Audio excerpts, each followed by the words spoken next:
Welcome to this week's episode of Ezentuary. We left off last time with our players still trying to rid the Dryad people of the Destroyer, but during their journeys ran into an adventuring party who pledge allegiance to Lilith. After, of course, killing these people, we now come back to our party standing over and collecting their equipment. Yes, well, my slight armor improvement was worthwhile, but I'm hoping others had more benefit. Well, never been much for killing people just for the sake of killing people, but sometimes what gots to be done, gots to be done.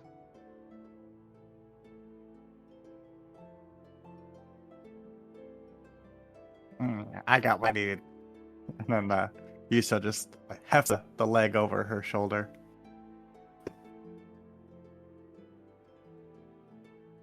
Perfect. Now, I don't reckon should be asking you what you're gonna do with that. So, good.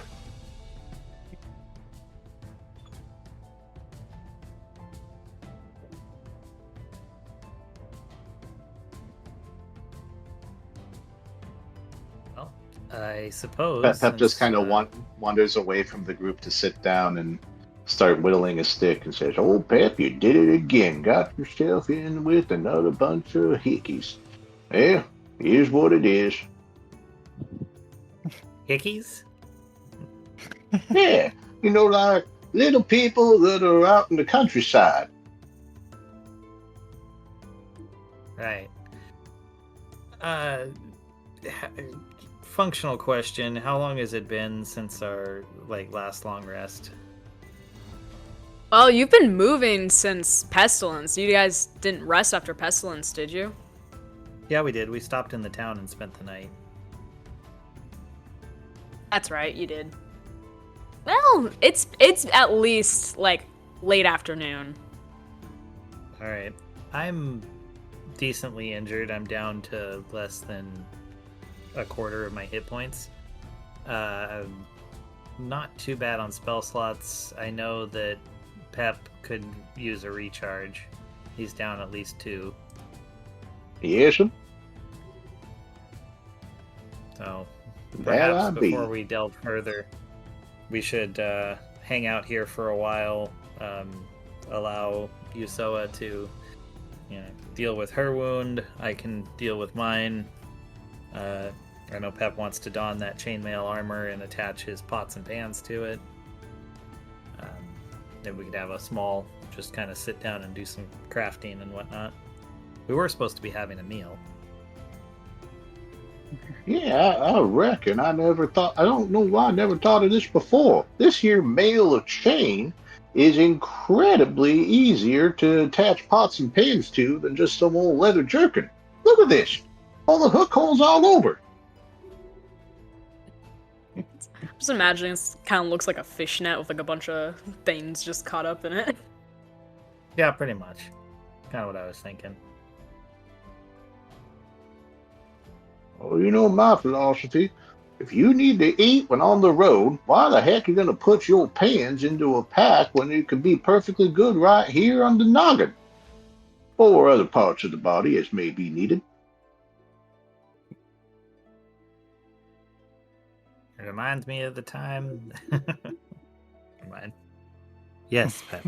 I am reminded of a story of an old man and an otter.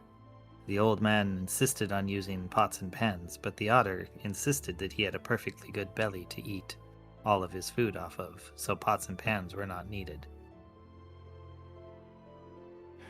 Well, it sounds like he ought to listen to more advice. Oh, I kill myself sometimes.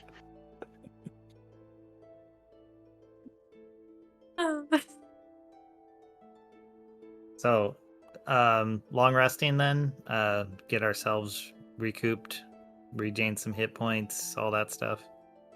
That sounds like a good idea. All right, awesome. I will make that notation on my spell slots. Yeah. So Let me just roll something really quick. Sure. All right. No, it's a quite uneventful long rest. Nice. Well, I'd say as soon as maybe we're recharged, first light, whatever, we begin to move back down into go back down the hill, take the other path, the next one to the right, since Pep insists we always go to the right. Okay. You mean so Well, like this seems like good advice. so still at the top of this like really long main slope, but the other path that was up here? Yeah, or I assumed this one didn't continue, that we basically, it goes out and that's it. The room you're currently in? Yeah. Okay. So assuming there's nowhere else to proceed, I'd say we go back to the last junction and go that way. Okay. So yes, this junction is slightly sloped, but definitely not as steep as the main one you climbed up to get here. But it goes a little bit higher than before. And Okay. yeah, you are also able to hear a sort of like rustling noise almost as you approach.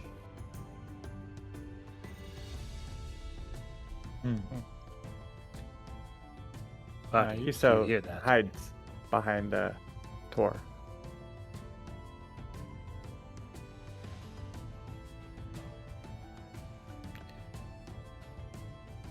All right. Does anyone want to scout ahead, take a look if there's rustling up ahead? Well, seeing as our scoutish type person is a little bit afraid at this stage, suppose I can go ahead and take a look-a-loo. I can go. I sneak better. And Yuso goes ahead. So you're gonna kind of like climb up the slope and peek over. Yeah. I'm gonna keep my head low to the ground as I climb up the slope. Gonna move in the corner of the path, sort of, and peek up over it. Cool. Roll me stealth.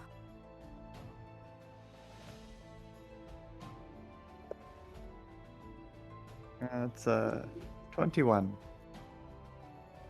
All right. You are undetected as you peek over this, but you also don't really see anything of note when you peek over the top of the slope. Okay. I telepathically tell the others to hold for a second, and I pick up a little pebble and I throw it like as far as I can away from me, like trying to hit the opposite wall, basically. Okay. So you want to... Are you trying to arc it, or is it like kind of rolling against the ground as well? A long arc, like ideally make a noise that comes from the other side of the room, not from where I am. Perfect. Go. What would that be? Like athletics? I mean, you could, sure. That'd I be can see fine. it. Yeah. Okay. 17. Yeah. You make a beautiful arc, and as this stone hits the far wall, you do spot some movement, and you kind of see like almost like little dirt mounds that kind of start shifting and moving towards the far wall where you threw the stone. Okay. Interesting. I sneak away from the path, then I tell the say, little bugs, more worms maybe. You see him underground? That might be a graboid. Best watch your step.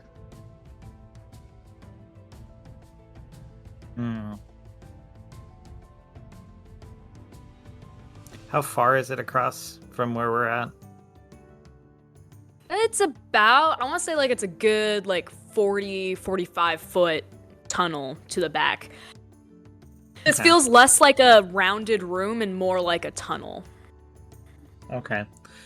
I'm gonna kind of make my way up next to Yusoa, lightly afoot, try and not make any hard footfalls. And then cast Mage Hand, and I just have it like kind of tap the ground 30 feet away from me. Okay, so down the tunnel. Yes. All right. Yeah. So as you do, you see some of the mounds still work their way towards the back end of the tunnel, and some of them kind of shift and go towards where the noise from the mage hand came from. If I keep poking the ground, do they do anything? Do they like go to it? Do they pop out of the ground? They just seem to kind of follow it. However, as one of them kind of reaches where the mage hand is, it pokes its head out, and you see it does look very worm-like, but with these kind of 3 pincers around a toothy mouth at the front and a very big eye in it.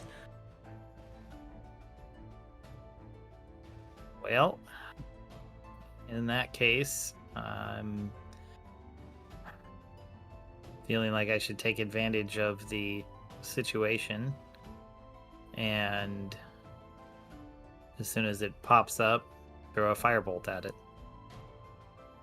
Yeah, go ahead. And that, you don't have to roll to hit, do you, or do you have to? I do. Firebolt? That's a roll to hit one. For firebolt, yes. Yeah. Okay. That would be 23 to hit. Oh yeah, you nail it. Awesome. Let's see, I gotta get the right die. It's this one for 7 fire damage. Nice. Yeah, upon getting hit with this fire, it lets out a shriek. And all of these other mounds stop their movement in whatever direction they were going and start moving towards the slope of the tunnel where you and Usoa are. I think now might be a good time for everyone to roll initiative. Okay. Why would they come towards us? They have no idea we're here. I blasted way over there. I got an 18. Like, all the tapping, everything was over there. I got 9. I got 15. I got a 6. I thought you said 50 for a second. Nope, 15. Don't believe I can roll a 50 on a D20, even with out of 5. Alright, 1 sec. There we go. Alright. So, there are about, including the one who has reared its head, you are able to count there are 6 of these kind of dirt mounds. And it is Cassius's turn.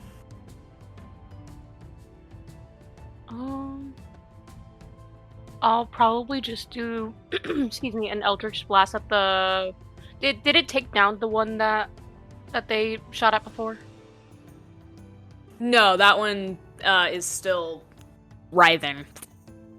Got you. Then I'll just shoot at that one. And that is an 18. That hits. It's a 9 force damage. Lovely. Alright, next is Pep's turn. Alright. Pep goes up with the group and just points at the creature and says, "Come off, you one-eyed, three-horned, crawling purple fecal eater!" And I guess that's a 18 to hit. That hits.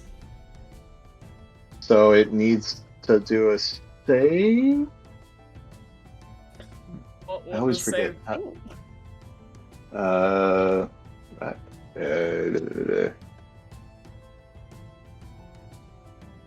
For your vicious I always mockery. forget the stupid thing. Yeah, I was trying to remember what save it was. If it was Constitution or... I don't even remember. Let me Yeah, that's check. what I'm trying to remember. Wisdom saving throw. Wisdom. Yep. Okay. It nat 20s. What the heck? I That's a was not. smart worm. Well, I'll be jiggered. Well, dang. Not much else I can do at this stage, so Pep just stands there being all confused like. All right.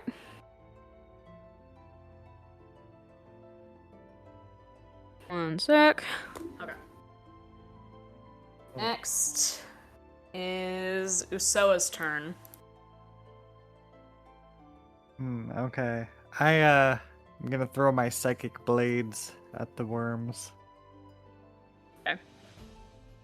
Oh, I will add as a note, when you peek your head back up over the slope, you now only count 3 mounds. Well, 2 mounds plus the worm that's already kind of out of the ground. Okay. Uh-oh.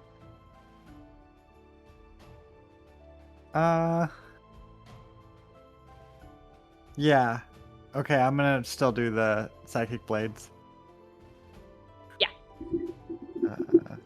So the first one is a 12 to hit. Does not hit. Okay. Second one. Oh my god. 8 to hit. Does not hit. I gotta warm up these dice.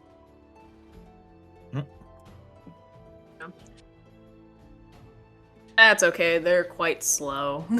Next is Tor's turn. How far away is the closest one? I'm gonna say a few of the 2 that are like mounds that are kind of coming towards you are closer to you than the one that's head has popped up. Like, so 15 feet versus 30, or? I'm gonna say like 'Cause- 10 feet versus 15. Okay, so they're about 10 feet away. Because the other one was like 30 feet out. Being that I don't have a lot of, because I'm assuming that they're underground and it's going to be difficult to deal with. Well, guys, I think it's time I dance. So this is where I'm going to blade song and turn one of my feet into a knife, where I will pirouette upon one of their heads through the sand. Awesome. I love this. Alrighty then. Yeah, can we just, Um, as Pep's retroactive bonus action, start playing music? Of course. Thank you. Out of curiosity, what instrument?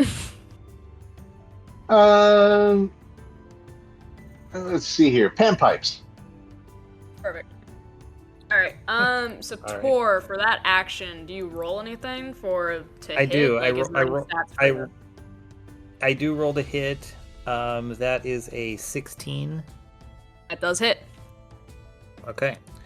And that is a 1d8 plus 2. So let me roll that really quick. I only do 5 damage, but I am in my Blade Song mode now, which does give me some other bonuses. But the nice thing is I at least did something. No, I like this. This is really fun. And very creative approach to the situation. Thank you. Next turn is actually the one you just attacked, the one you just stepped on. And it's gonna rear up and not take kindly to that. And yeah, it tries to bite you, but that's only a 12 to hit. I don't think that hits. Does not hit. All right. Next is the one whose head is out of the ground. I don't think he can reach anybody. But he's gonna start climbing up the wall. That's pretty much it. Nobody has to worry about that.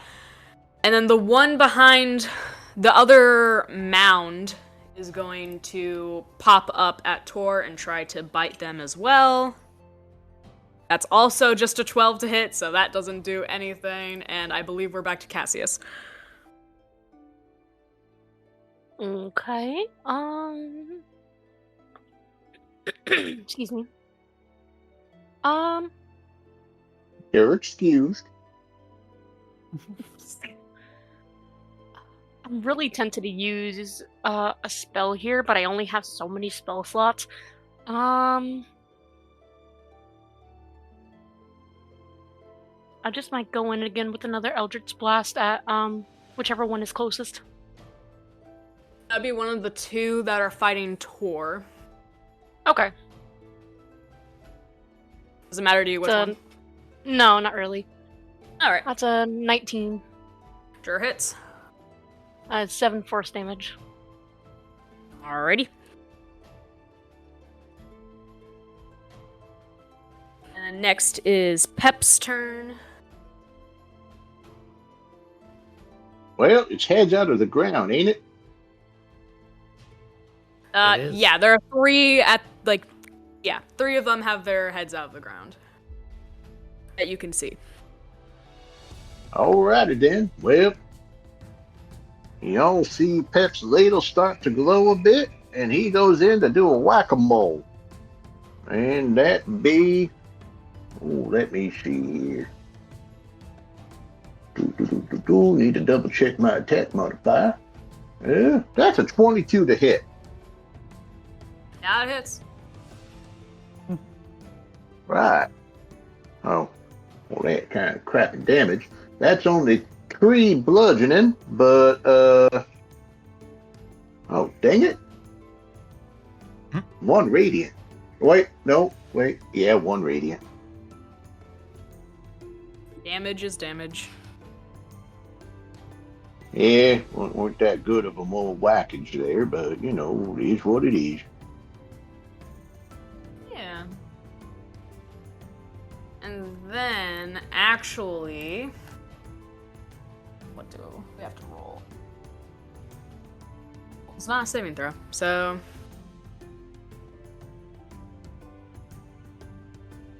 That misses.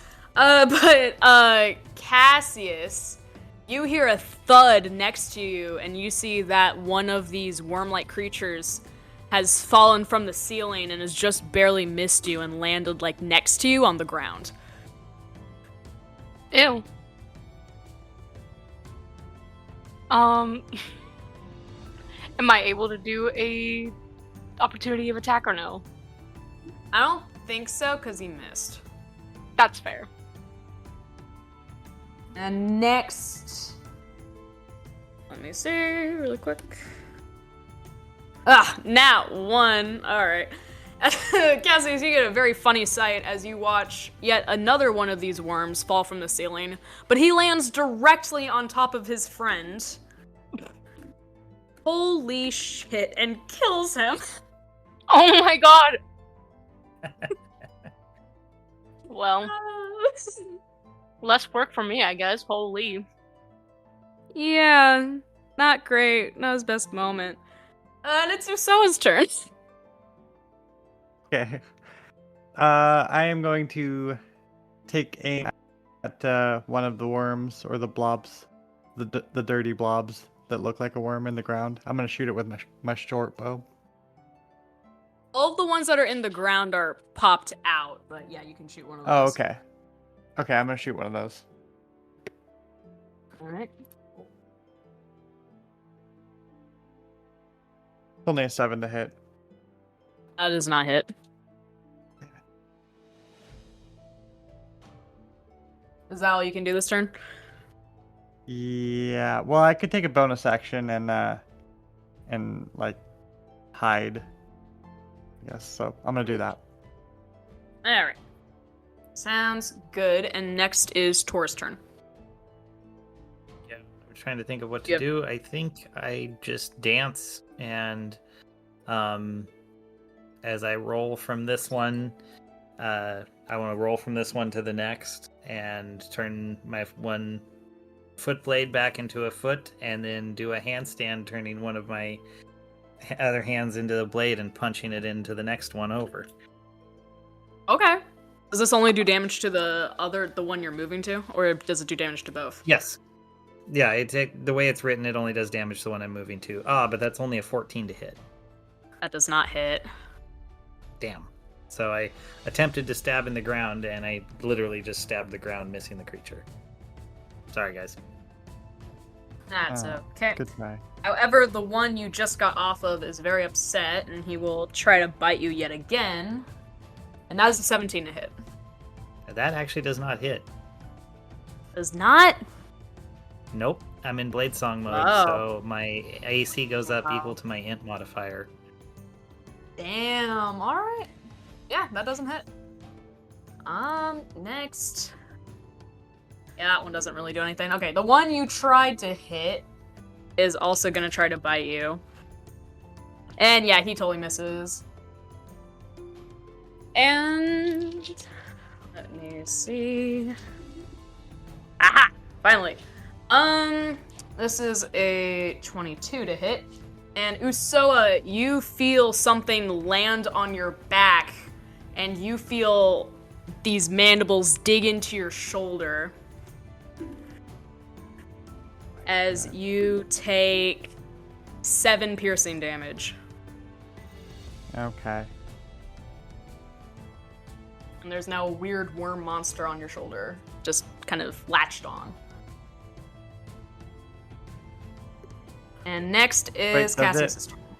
Oh, wait. Oh, okay. Yes? Did it get disadvantage or anything because I was hiding? Oh, it might. It should, yeah. Alright, never mind. He misses then. Lands next to you. Yes! Alright. Alright, next is Cassius's turn. You just witnessed worm land on worm. Hot worm on worm action. Oh god. I guess since it's already so close by to me, I'll just take my sickle, and try to attack it. Yeah, makes sense to me. Go ahead and roll the hit. That was terrible. That's a 4. Yeah, it doesn't hit. But it was a good effort. Next is Pep's turn. Well, I guess Peps is gonna have to keep trying to wail on this one by his lonesome over here. And that is 23 to hit. Yeah, it hits. Well, this is a bit better roll. 8 bludgeoning and 3 radiant. Yeah, the worm kind of explodes in splooshy bug guts as you whack it hard.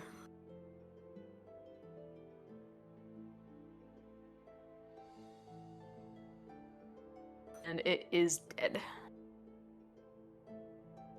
Nice. Next is the worm next to Cassius, and it will try to bite at Cassius because they are worms, they can't do much else, and he misses. So we go to Usoa with a worm on your back. Right. Oh wait, no, Okay, sorry, I on the ground next to you. Sorry, I forgot. Tried to stab He the missed. worm on my back with my rapier. I forgot he's on the ground. I forgot. Oh yeah, he he's on missed. the ground. Oh, okay. Yeah, yeah. I'm just gonna stab it on the ground with my rapier. Yeah, and you have the advantage of a sneak attack as well. Okay. Alright, so that is a 21 to hit. Yeah, that sure hits.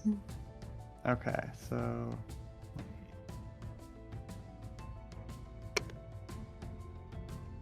10 plus my 2d6 for sneak attack. Gonna be a 21 damage total. Holy! Yeah, this guy, yeah, he's like kind of writhing a little around your rapier, kind of twitching a tiny bit, like just barely hanging on, and we're gonna go to Tor. Yeah, I'm gonna... Is there more than one that I can see, or is it just that one? I'm pretty sure there's still the two next to you. I'm not sure which one Pep was attacking before, but I had him going for the one that was kind of further back, the first one. Yeah, the one that Yeah. Tor was originally standing on. Oh, that Okay, one. well, I'm gonna go ahead and roll... Oh. Okay, So, well, the one further back then. Whatever one was closest to him. whatever. I see the error. Whatever. I see the error of my ways in attempting to use my hands. So I turn back to a hand, push off, and the one close to me, who is probably least damaged, I launch myself, maybe a nice backflip, and come straight down, turning my heel into a knife and drive it directly into the creature with a nat 20. Wow. Yeah, that totally hits. Go ahead and roll your double damage. I'm gonna say you're probably gonna kill it though, so feel free to describe how that goes. Well, hold on though, because it is only a 1d8 plus 2, so let me check what that is gonna be. Never mind. That is a full 10 damage. I rolled maximum. So I say I just drive my heel straight through it, and it just like splits in twain. Nice. Oh no, you created 2 worms. Yes, but I don't think either side is moving anymore. No, not really.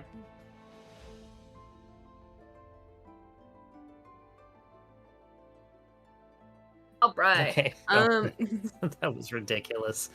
Oh my god. Awesome. Then we're gonna have Buddy Boy on that. Yeah. God, these worms, they don't have great eyesight, apparently. I think one of them drops down next to Pep and misses, once again. And only takes a little bit. Okay.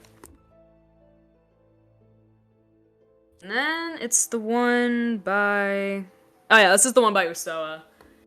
And it will feebly try to dig underneath it and get out of the grasp of the rapier, I think.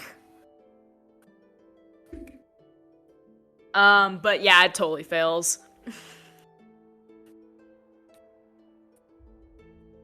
So that's that. And we go back to Cassius.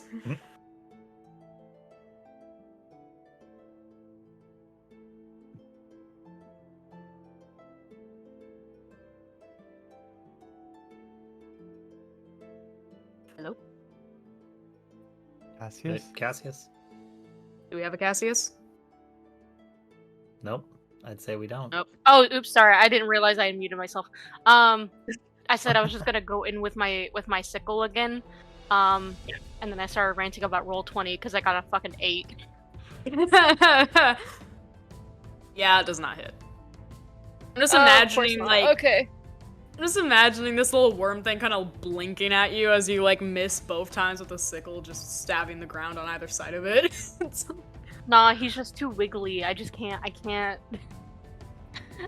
get him. Alright, and we go to Pep, where a worm has just dropped from the ceiling beside you, kind of looking dazed. It sounds like a smachination attempt on Pep's part. Oh. Well, that seems like a... Oh, let me double check something really quick.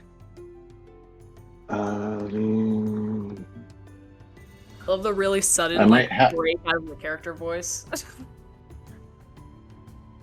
Well, because I have to double check something, because I think I might have an attack bonus that I didn't put in.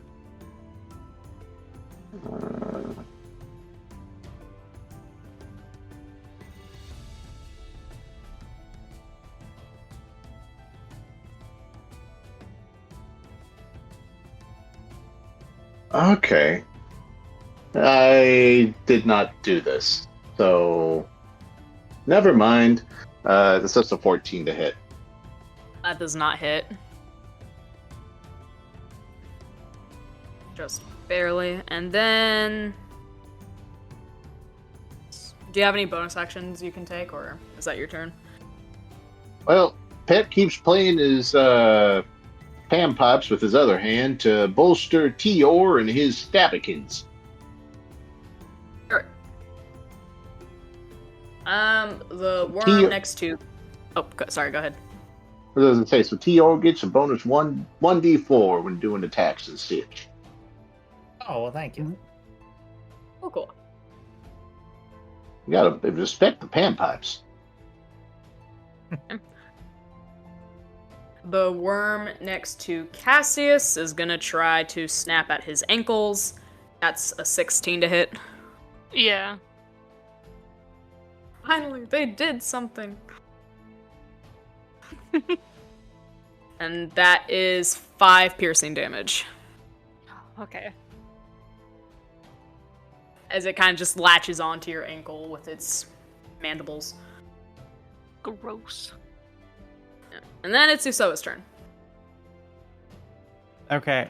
I am going to stab the worm that is on Cassius with my rapier. Oh, you still have the one that's on your rapier. As well. Oh, that's right. I'm surprised that one's still alive. I guess I will. It's really barely hanging on, man. Is it possible Flick to your just like wrist. lift it up and stab the other one and maybe like kill both at the same time? Yeah, You know what? I like this. Yeah, go ahead. use the worm. How to heavy stab is the it? worm. Yeah, is it heavy? Worm Okay. shish kebab, anyone? Yes. Oh my god. All right, here we go. I'm rolling for it. Oh god, it's a nat one. Oh no. Oh. Yeah, the worm gets I'm away. sorry. I on feel like that the one. only solution is that you accidentally stab Cassius instead. Oh. Oh, could be another solution. She could have slapped the worm into her own face. That's true. That's true. Alright. Fine. Alright, so as you bring your rapier up, you kind of let this worm's mouth get a little too close to you, and it is going to latch on and bite you for 4 piercing damage, and it's kind of latched onto your chest, but still skewered on your rapier, so, you know, it's kind of a weird snake eating its own tail situation. That's good, I guess. And next is Tor's turn. But I'm just gonna keep going with my stabbing because I've got that nice bonus D4. So I figured I might as well do that. Alright. I will say, I mean, you plus could use it at least once. Yeah, the 3 worms that are left are the ones that dropped by Pep, the one on, the one that dropped by Pep, the one on Usoa's rapier, and the one by Cassius. Anything within like 40 feet of me is a valid target, so Perfect, that works. You just have a preference of which basically- one. I think was it Pep seemed least damaged if I remember right. So Yep, Pep's doing I guess- all right. Well, the worm. So I guess I will. I will pull my foot out of the split one, turn it back into a regular foot, run over to Pep, and then punch into the ground, turning my fist to a blade, and stabbing that for a dirty 20. Thanks to Pep's Perfect. 1d4. I got that was very beneficial, Pep. Well, much obliged. Always happy to help. And that, let me grab my 8 here. Oh, but it only does 3 damage. Never mind.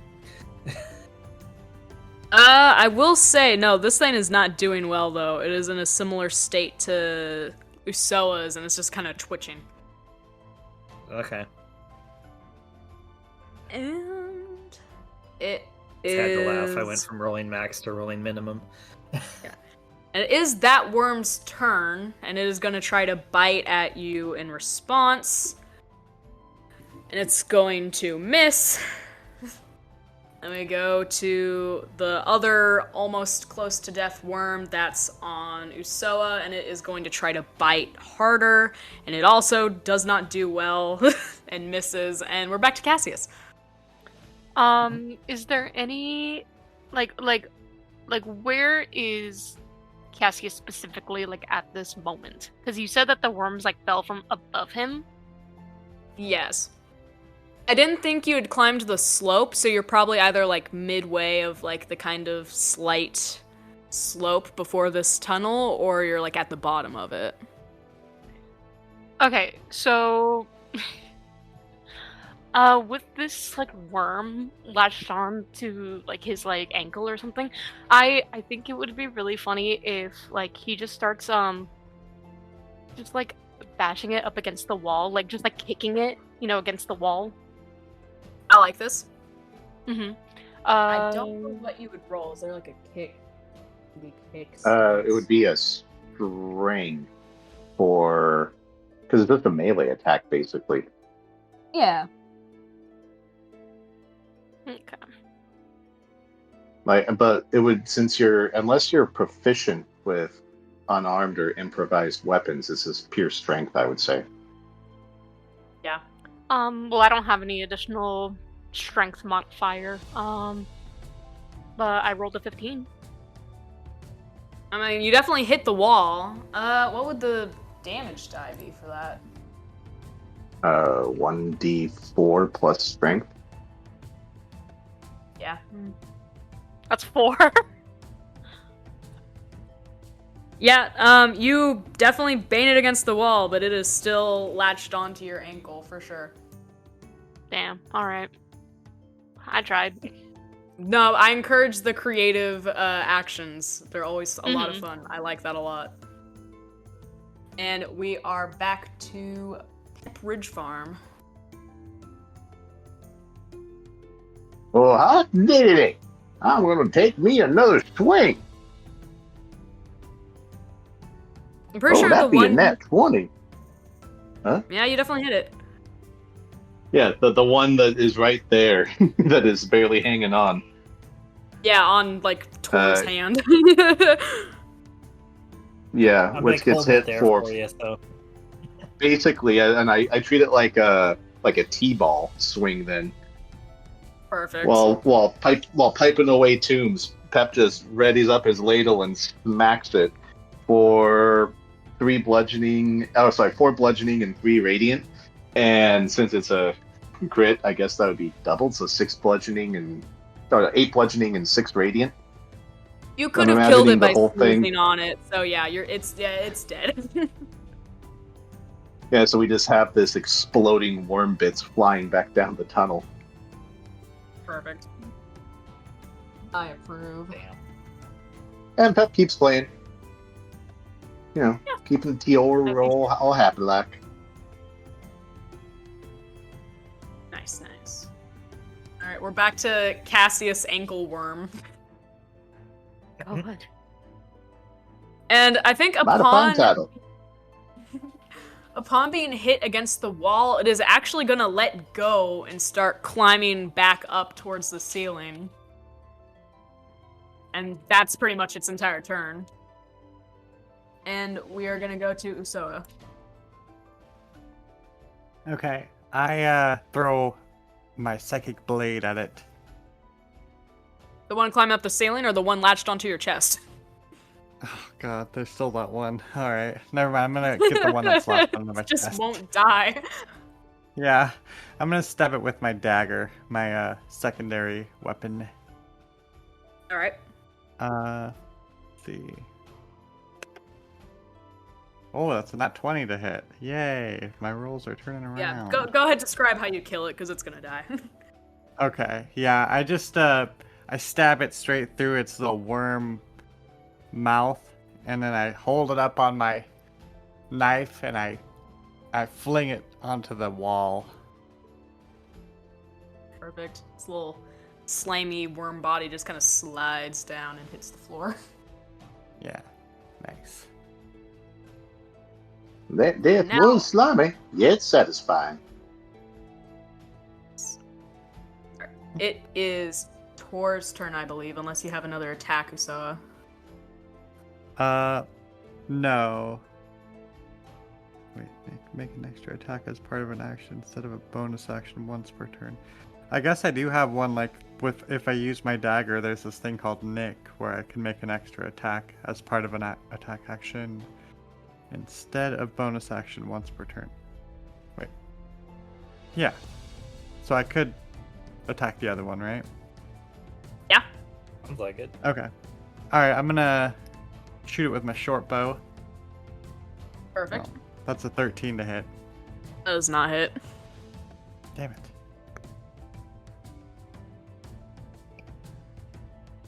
Alright, now it's Tor's turn. Okay. Well, having witnessed what Pep did, I'll give him a nod and make my way to Yusoa. I'll, of course, do it, I don't know, how about a double backflip with a landing down on the creature, superhero pose, punching it for a 23 to hit. Yeah, it hits. All to the sounds Alright. of Peruvian panpipes. Hey, they've been awesome. And Yeah. that is eight piercing damage. Alright. This worm that was kind of trying to quickly make its getaway does fall off the wall, but is not dead yet. And we go to Cassius. I'm just gonna Eldritch Blast the worm going up the wall. Yeah. I'm rolling terribly. That's another fucking 8. God damn. Yeah, it doesn't hit. Ugh. Do we even know Cassius is having this fight if she's on the other side of the hill? Like, we could all be in our zone and not even know that she's engaged in battle. Just thinking she's just hanging out back there waiting for us to finish our thing. Well, I mean, Tor attacked that worm that Cassius is fighting because that's the only worm left. So I'm assuming just after you guys finished what you were doing, you kind of looked around for the next enemy and saw down the hill, oh, there's one last worm over there, you know, and went down that Oh, way. yeah. I'm assuming that makes sense to me. Yeah. That's a valid one. Valid si monte.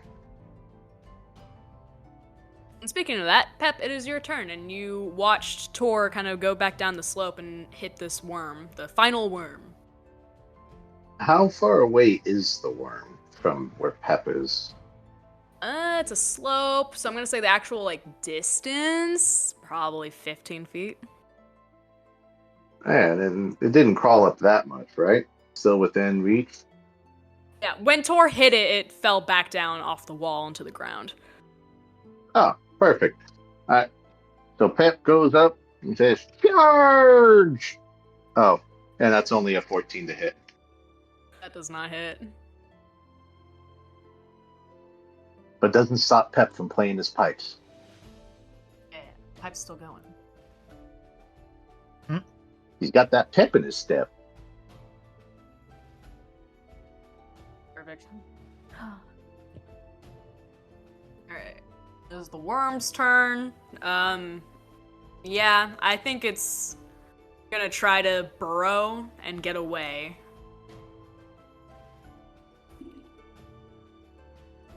And, yeah, it's not doing a great job. It's trying to burrow, but it's not very quick about it.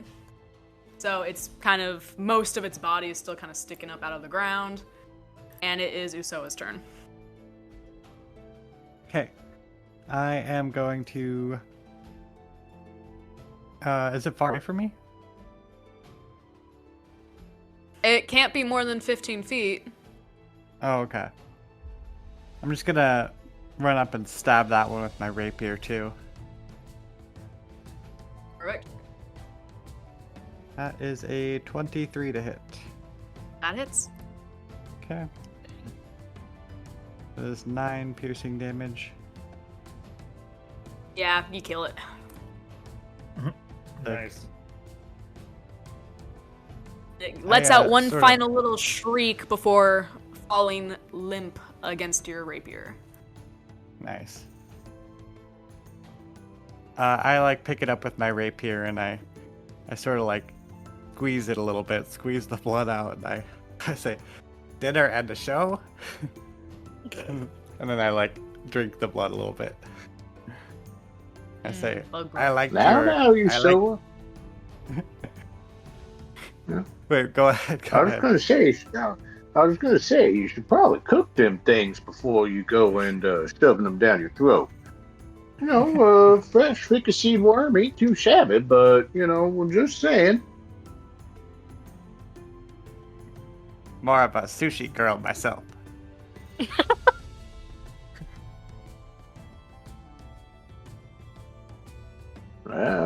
reckon that is quite possible, but in this case, wouldn't that be more sashimi? I mean, I'm not saying I'm an expert or nothing. Just thinking out loud.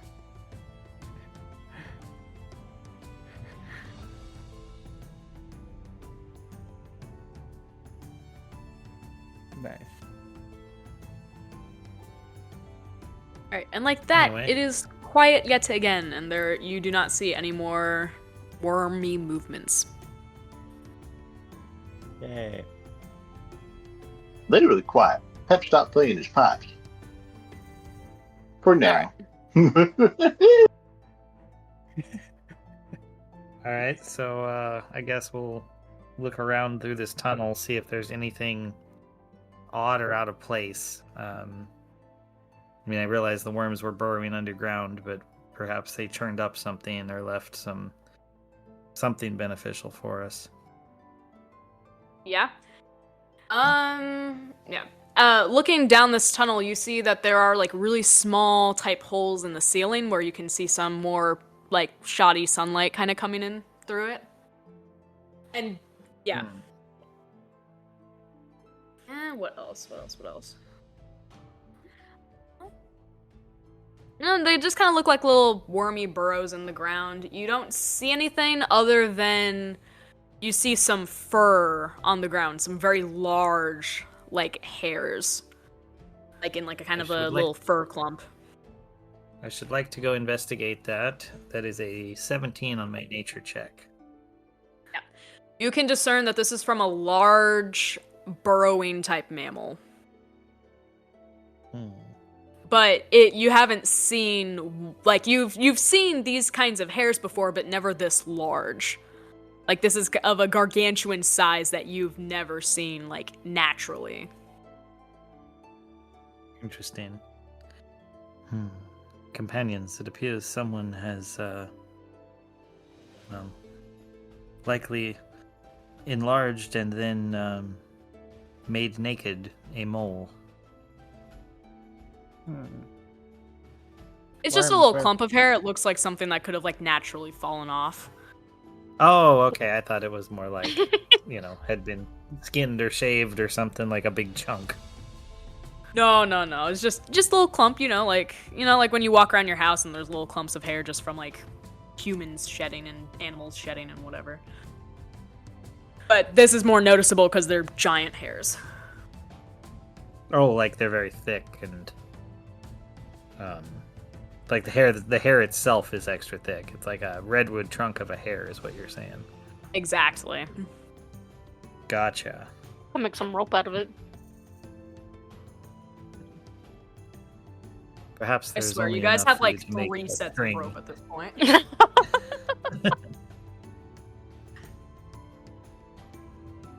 Well, it doesn't seem like there's that much, so you'd probably end up with just a string, not a rope. Maybe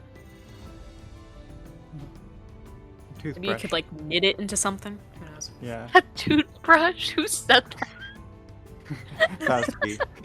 Oh my God. These hairs are almost too thick to use as a toothbrush. It's almost one hair almost could take up like the entire size of a toothbrush.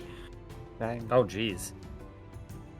Well, not like the width of like the whole toothbrush, but I mean like the head of the toothbrush. One hair could probably fit.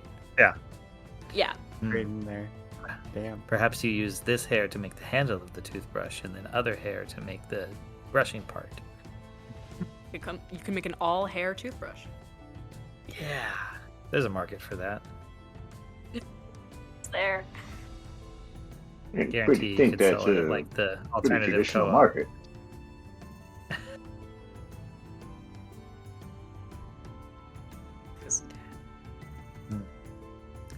In my will previous say- celebration, I remember finding a group called hippies. They enjoyed using these all-natural products.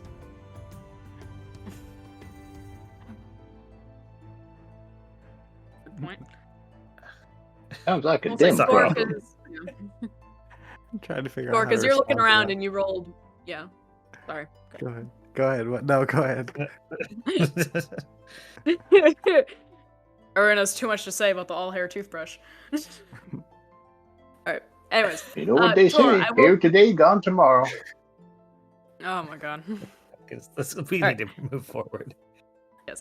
Dor, because you rolled so well in investigation, you also see, as you're like kind of looking at the hair, a little glimmer in the ground, a very slight, like reflective surface in the ground kind of catches your attention.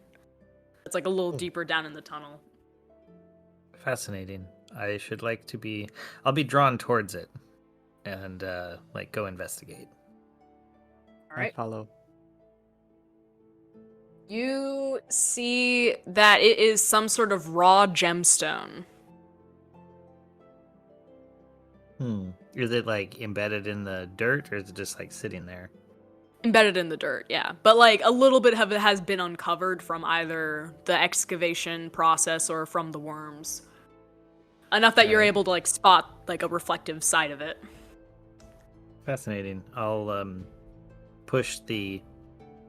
Like, I'll see if I can push the dirt out of the way and pick it up. Cool. Alright, you wrench it from the ground, and it's a good sized raw gemstone. It's about the size of like an apple. Okay. And it kind of sits nicely in your hand, has a very good weight to it as well. What you got there, Tior? Some shiny worm poop? I am unsure. Give me a moment. I close my eyes and open my Arcana sense to see if it is in any way magical. Ooh, I only rolled a 12 on that one. You are able to sense at least a little bit of magic, but you can't tell if it's from the nature fae in the area themselves or from this. Okay. Well, I will, I want to investigate it and look very closely to see if it's totally natural or if it's been cut, like machined in any way. It is, like, you can tell, I'm gonna give it to you. Okay. You can tell it's completely natural, like, you've just wrenched it from where it was in the ground, period. Okay. Like, and upon looking, you see that the dirt in this area is a bit closer to, like, a clay-like substance. Interesting. But it does not look like it's been, like, worked by machines. All right. Well, in that case, I was going to say, it is something of a curiosity. I'm going to hold on to it for now until we have the opportunity to investigate further. I want to be cautious with this one. So I wrap it carefully and put it in my pack. You sure it ain't one of your own bits, right? I mean, you got quite a few of them crystalline bitty bits. Yes, but this is much larger and of a different color. I dig around in the ground. The first one was found. I say, me want crystal too. Do I find anything? No. Yeah, it seems like that was the only one that was around. Okay. You may have the crystal once we determine it is safe. I am only keeping it covered and protected for now in the event that it is potentially dangerous. Fair enough.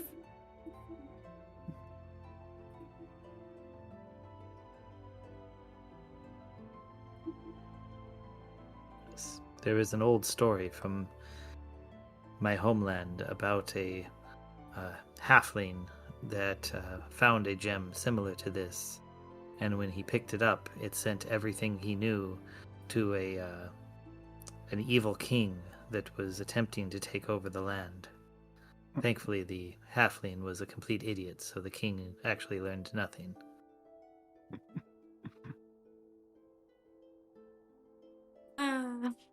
I love it. Anyways.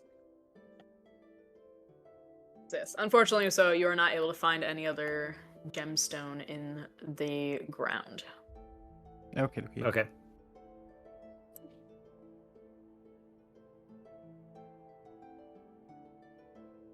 That appears to be all that is in this tunnel. Okay. So we've seen the end of the tunnel, or do we keep exploring to find the end of the tunnel? You can, from where you're at, you're able to see the end of the tunnel just ends. Oh, okay.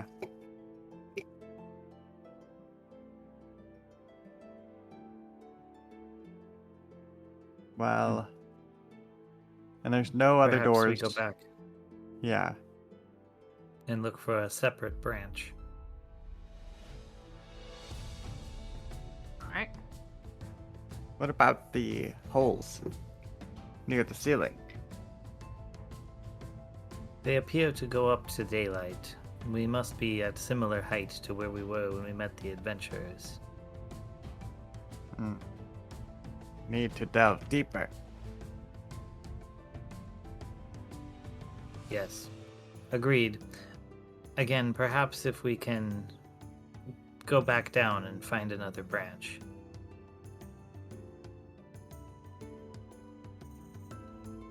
Alright. Okay.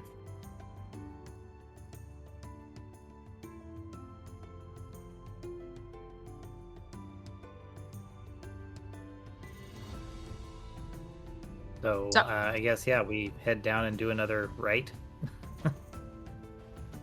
Yeah, so you're going back down the main slope where the avalanche occurred before the mudslide. Yeah, going down and taking a right as, Pep instructs. Yep. Yeah. So this slope is rather steep, so I do want everyone to roll me a dexterity throw, a dex throw. To try to pick your way carefully down this. That'd be a 14. No, not one. That would be a 16. Oh.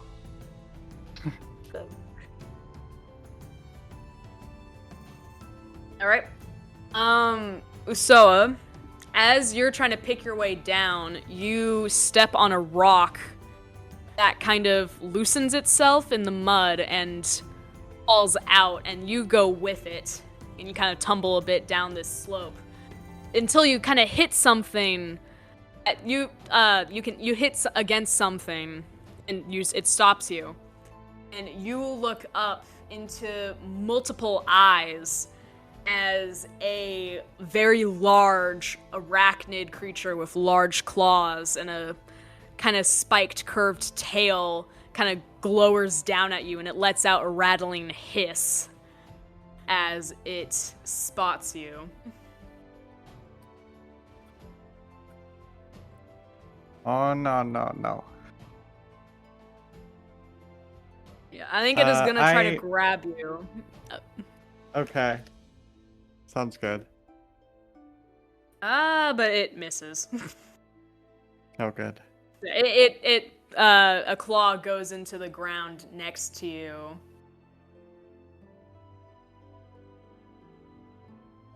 It does have multi-attack.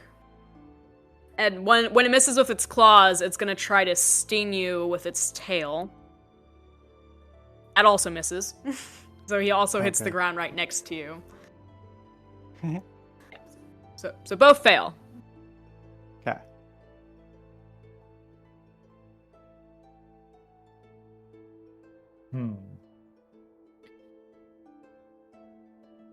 Well, I suppose if we witness this, we should do what we can to help. I guess, what is my position in relationship to Yusoa at this point? She fell down, I want to say, like a good 30 feet at least. Like down 30 this feet? slope, Okay. tumbled down, and then got stopped by hitting this. Okay.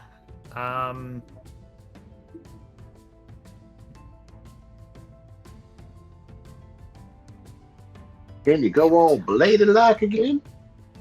I mean, I can. I only have so many uses of it, and I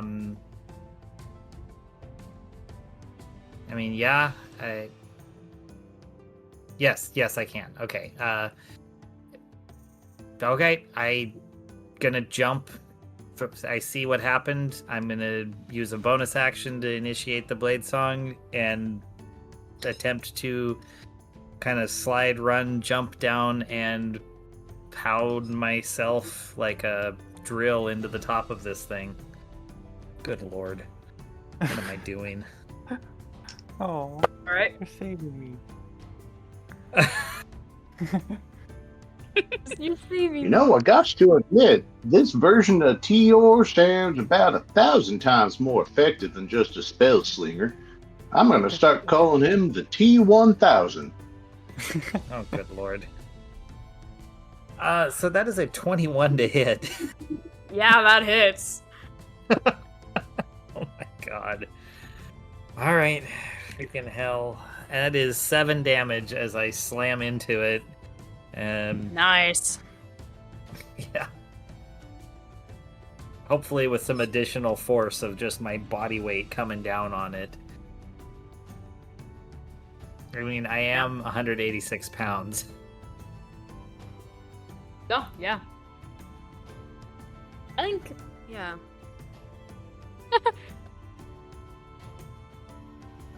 I mean, 7 damage is already pretty good. I know.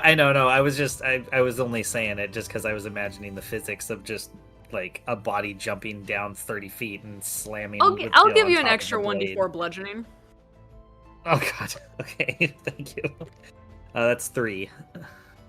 Nice. Alright. I think with that, it's probably best everyone roll initiative. Yeah, that's probably a good idea. I'll put Tor and the Scorpion at the top of the order. 18. 16 for Pep. I got a 19.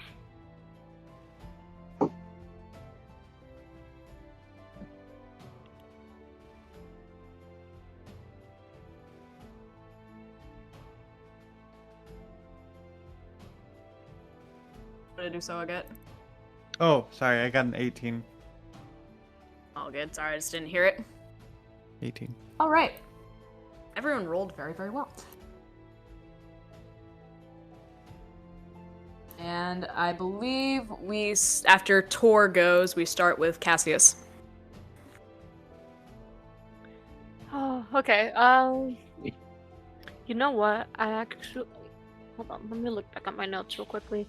Because I think when this day started, I had put together another...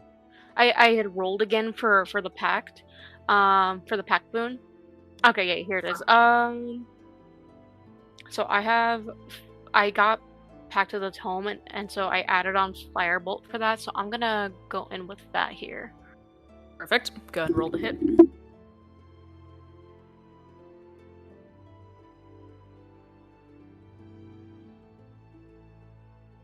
Oh, okay, I'll just roll. Ah, it's terrible. It's a 7. All my dice suck.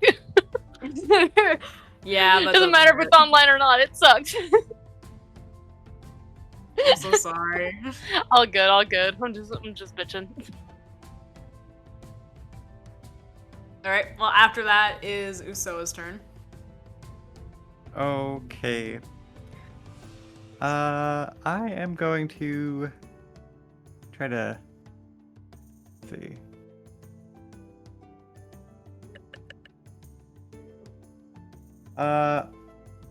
I'm gonna stab it with my rapier if I'm close enough. I mean, it's right on top of you, so yes. Yeah, I'm gonna stab upwards through its little abdomen, or big abdomen. Here we go. Oh man, it's a 7 to hit. That does not hit. Jeez. Damn.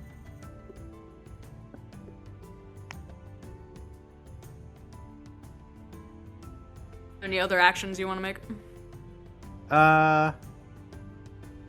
One.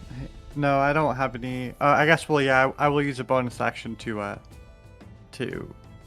disengage and There you go. get back to my feet. That works. Alright. Next is Pep's turn. Okay. Oh, What do you think is the rough, different, like distance? I can't speak between Pep and it. Around 30 feet. All right. So Pep shouts out, "You's the ugliest son of a cur that ever crawled these halls." And that's a 21 to hit with spell modifier. Yeah, that is. So wisdom saving.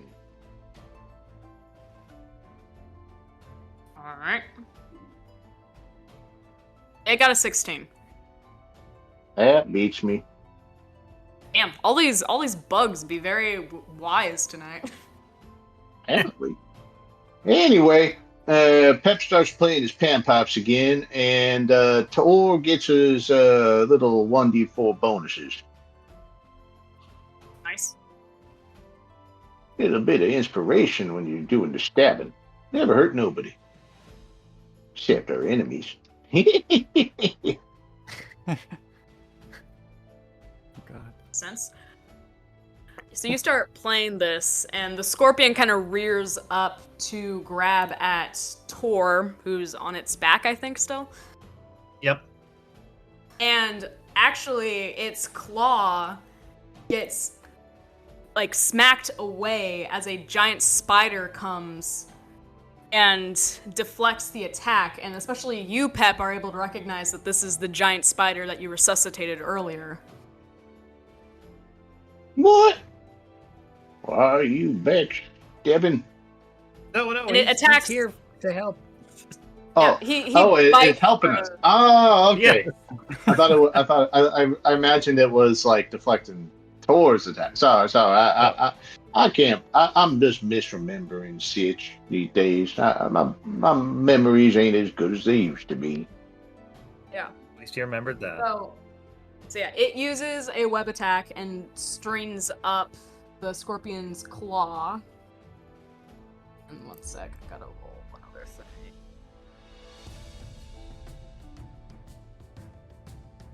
Yeah. And yeah, so he successfully webs up the scorpion's claw, and the scorpion can no longer use that claw. Yeah. And then scorpion's turn again. Because it has multi-attack. So it has one claw wrapped up, but with its other claw, it is going to try to grab at Tor again. And misses. And then it will sting at Soa. That's 17 to hit. That hits. That is 7 piercing damage, and you're immune to poison damage, so you don't have to worry about that. Nice. And we are back to Tor. Well, while I do appreciate the inspiration, I think the best thing I can do from this position is to cast blindness on the creature.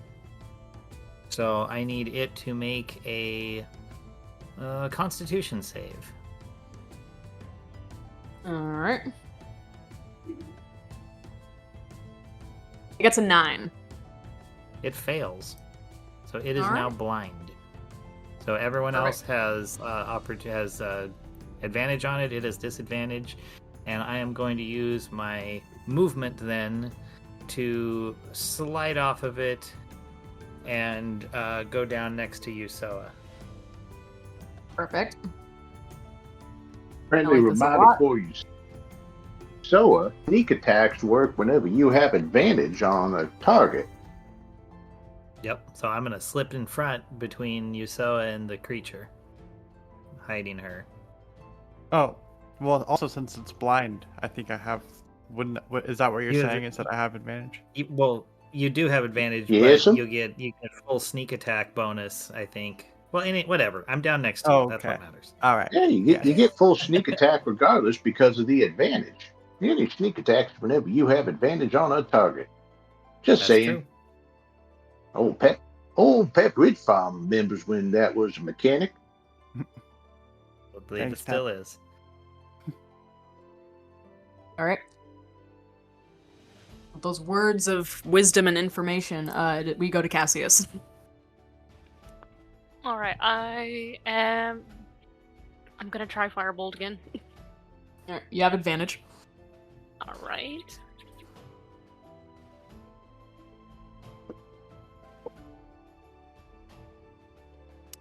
That is, oh my gosh, that's a 19. Yeah, it hits. All right, so it's gonna be a 1d10. That is a 6. So 6 fire damage. Cool. It is good. Oh, I hit it, finally. And it is Usoa's turn. Okay. I am going to... I'm gonna throw my psychic blades up at the... or over at the scorpion, since I guess I'm standing next to it now. Yeah. Okay. So the first one... it's a 12 to hit. Does not hit. Second one... The hell? It's a 9 to hit.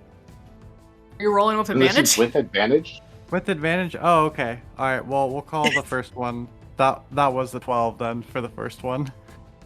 And then the Okay. second one. I guess 15 to hit? Goes to defender, so does not hit. Ah, that was with advantage. Okay. Sorry, guys. That's all right. It's all good, it's blinded, that helps a lot. Yeah. And we go to Pep. Well, seeing as this here thing is not doing so hot, Pep just goes in. Oh, thank God for advantage. Say he's charging down to whack it with the ladle, and oh, he just misses instead of a critical failure. I rolled a 1 and a 4, so Oh. Pep just misses. There you go. Positive way of looking at it. Next is the spiders. Oh, sorry. Go ahead. Sorry, my bad. I was gonna say Pep swings his ladle, and the thing twitches out of the way. There you go. I'm just imagining it's doing like the kind of a arachnid thing where it's kind of turning this way and that. I don't know if that's an arachnid thing, that's just what I imagine.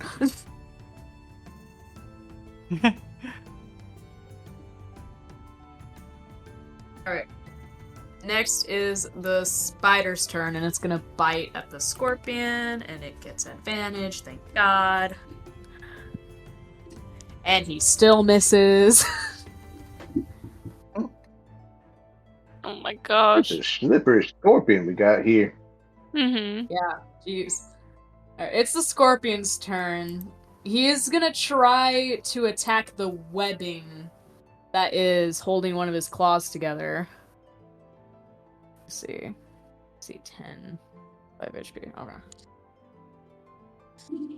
And he gets disadvantage, I suppose. And oh my god. I wish.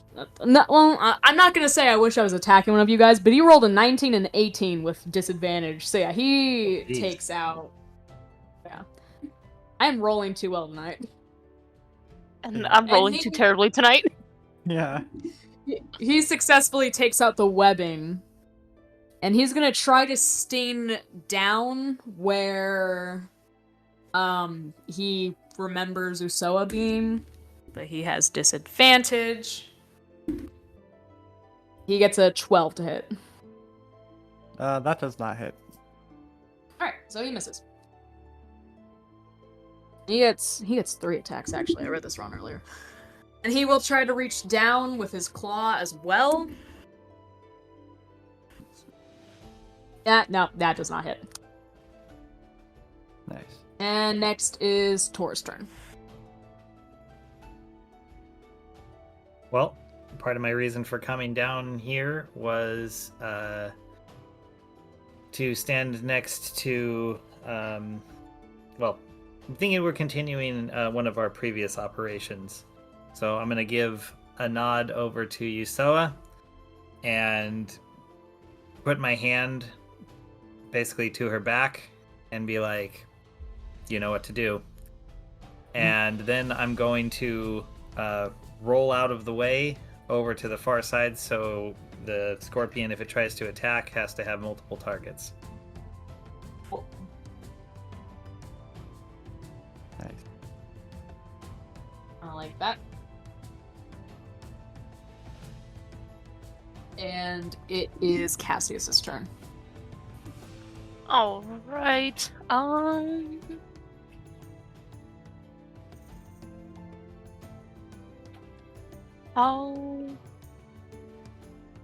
I'll just go in with another Eldritch Blast here.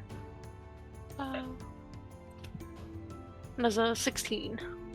That hits. All right. And that's 8 force damage. Nice. That was good.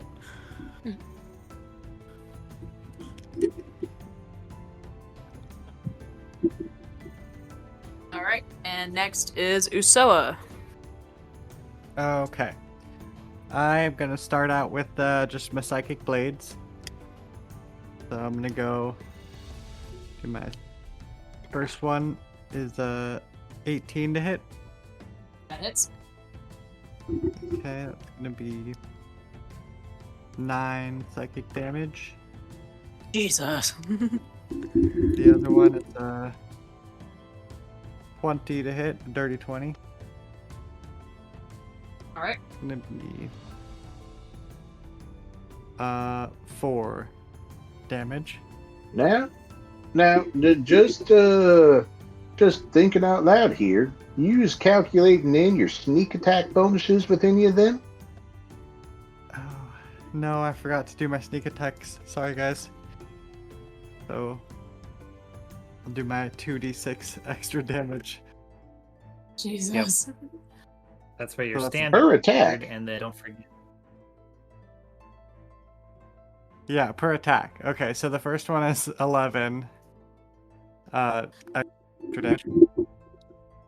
Uh-huh. Second one is 9 extra damage. And don't forget to open your mouth.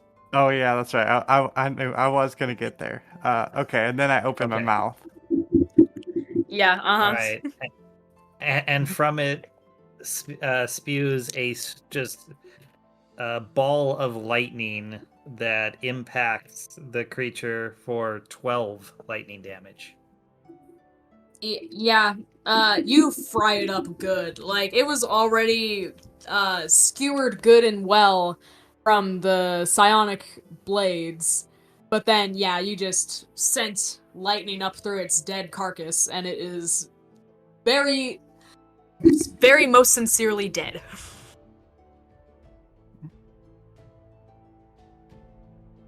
Huzzah for synergies. And yeah, the spider will kind of just look at you guys and give a slight little nod of its head and then walk away. It Wow. gives it a salute and thanks. Oh, and fishes out a little bit of meat to toss its way from, the last meal we had. Pep always has leftovers. Never know when you might need them. Yeah. The spider graciously accepts it and kind of gives another little hiss of affirmation and walks off. That's one mighty fine arachnid, if I do say so myself. Yuso looks over at at Tor and says, "You saved me with your dance moves. Nice moves. Maybe you teach me to dance like that one day." Perhaps. It took me 200 years, but it appears you have much time.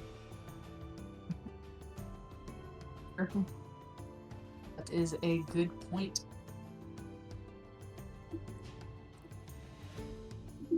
And then Yuso gives the finger of Belgregorn to Tor and says, "Here, my thanks." And then tries to do a little wink, but since she doesn't have eyelids, just kind of nods her head a little bit. I'm just imagining the wink is her like taking a chunk of flesh and going dun like a shutter. I guess I hold the finger for a moment. I'm not sure what to do with it. I just kind of look at it for a minute and thank you. I shall take this finger from you and put it in my pouch, I suppose. I put it in my backpack. What was Nice. it the finger of again? Bogorn. Belgregorn. Yeah, the like I'm just fiend guy. Yeah. yeah. I just made a note for my. Wasn't that inventory. sewn onto your hand? No, No, that I was think Oh no, Definitely. the goblin's finger. Yeah. Yeah, We can't keep track of all these fingers. there's a Yeah. lot of fingers happening, I'll be honest. Well, you missed the last campaign where we had a barbarian who dismembered every enemy that we killed and kept the pieces in a backpack. Yeah, It made for good jerky.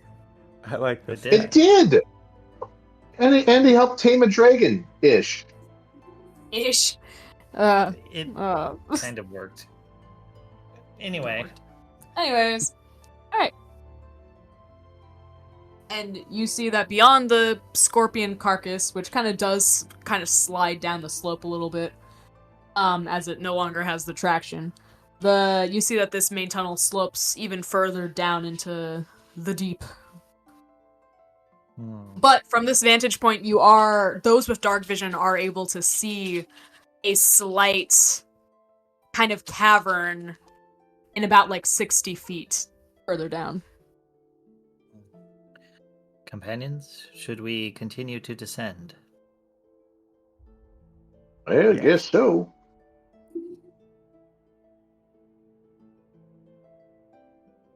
Let's go. Hmm. I reckon we ain't got much better directions to go on. All right.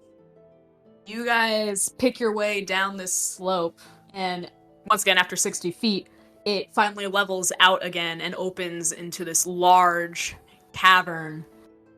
And you're able to see in the ceiling very large, giant roots of what can only be a very large tree, descending from the earth up above. And in this lighting, you can do kind of catch a very slight shimmer, very similar to the tree that the queen, Nature Fae, was tending up above. And underneath these tree roots, you see a very large mound of fur, and it kind of rises and falls slightly with breath. I telepathically tell the others, maybe it's sleeping. I am low on health. Need to heal.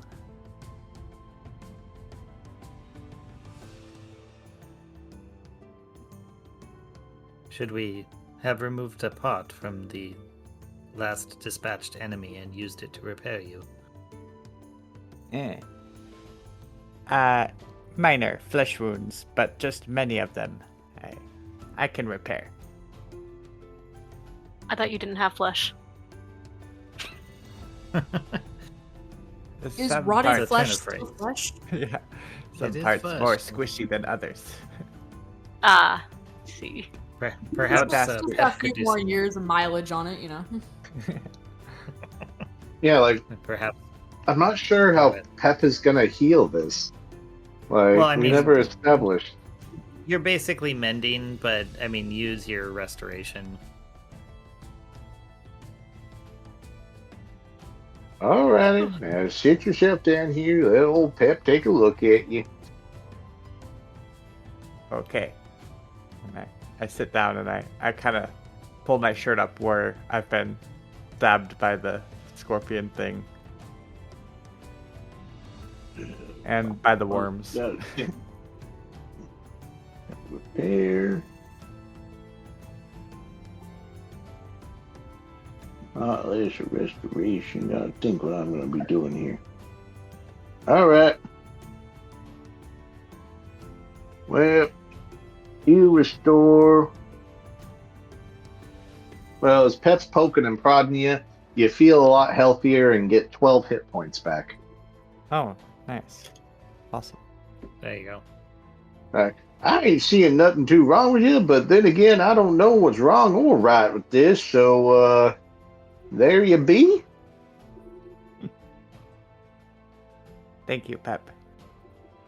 Remind me to give you a finger later. Oh, it's okay. Where I come from, giving someone the finger is actually seen as an insult. But then, as I always say, to each their own. Strange.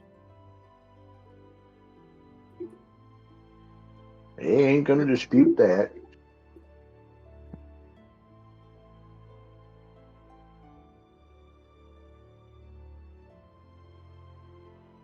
Well, should we engage? Sneakily? Never been one of the marrying sort myself. I need to look something up really quick.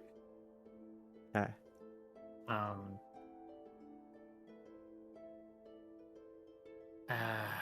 it. I really need. I feel like it would be best if I can take just a short breather over here. Okay. Just Like need short just rest? 1 minute. All right. Yes, please. We can say you're doing the okay. short rest while Pep is tinkering with our less than alive brethren. We could retreat Perfect. to All right. the other room. Yeah, I feel like. All right. So we do that, and then, so yes. So the creature looks like it's sleeping or otherwise not moving. Yes. All right. Well.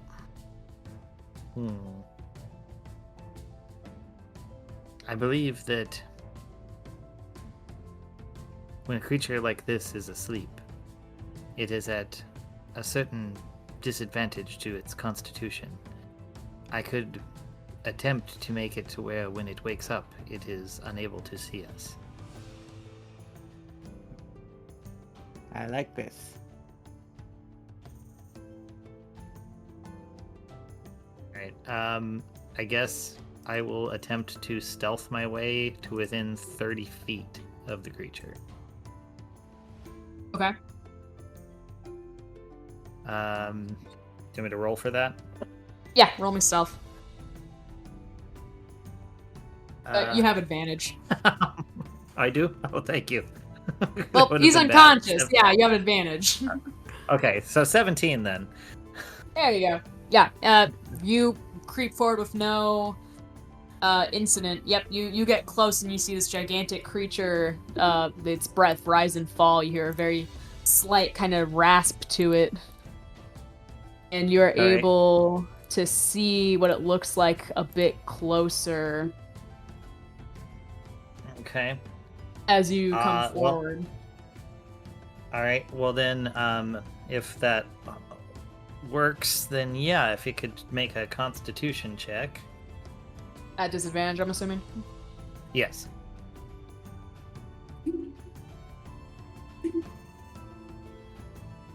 Ooh, it nat ones. All right. It is very blind. Okay, so I will message back. Successfully blinded.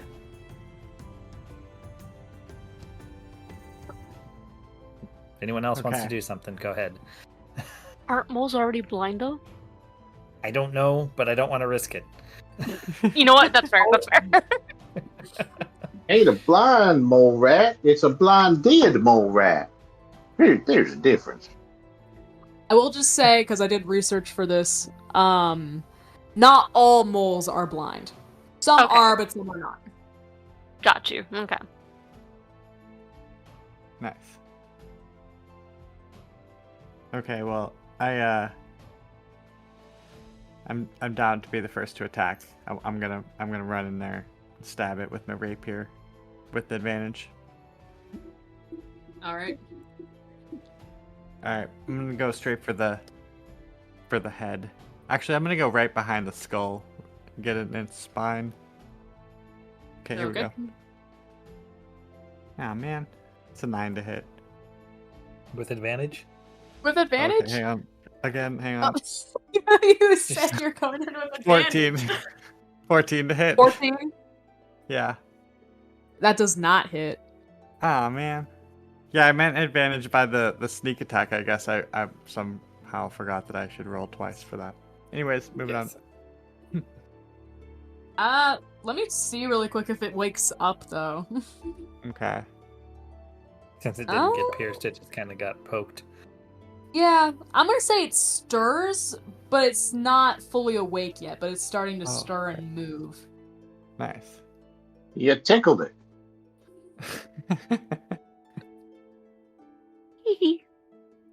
Does anyone else wish to do anything?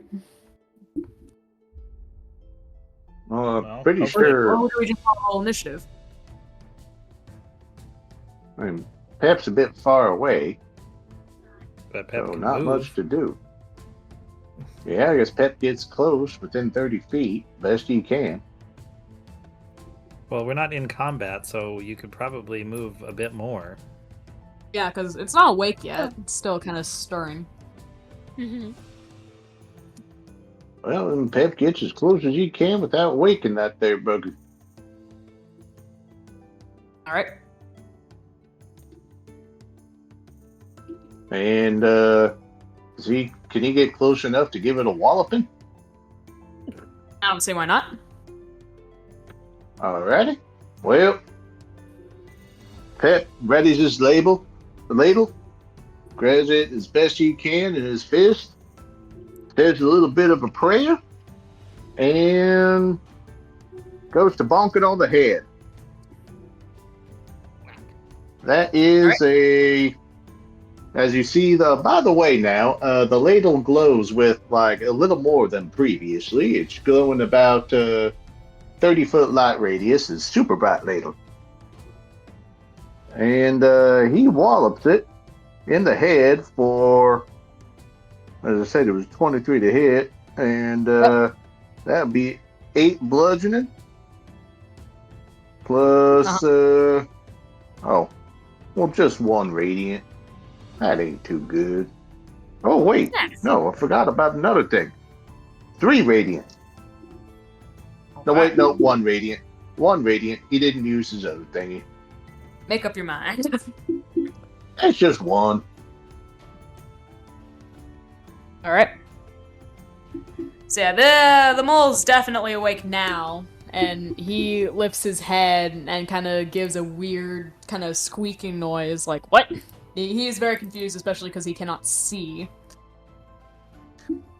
And in response, he's gonna kind of roll over and pretty much near, almost crushing anyone who's near him. So I would say, like, what, Pep and Usoa ran up to hit him. Yeah. So make me a dex save. Okay. And that's a 10. Oh, that's a 7. No. Alright, yeah, you both kind of get rolled over on top of by this giant mole. And take 6 bludgeoning damage. No. Yeah. That's just it. Kind of waking up, being like, huh? What? Huh? And it kind of gets to its feet, and that's its turn. And the only one I don't really have kind of in order here is Cassius. Okay, yeah, I will. Unless roll. we'd all just rather roll initiative. And reset the order.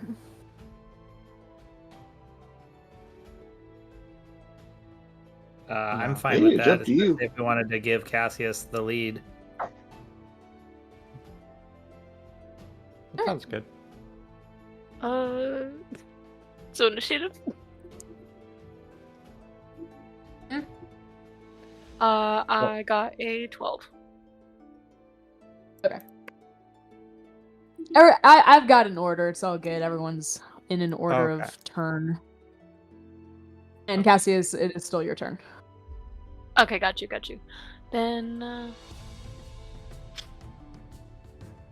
I'm just gonna go straight for a witch bolt here at level 2. About.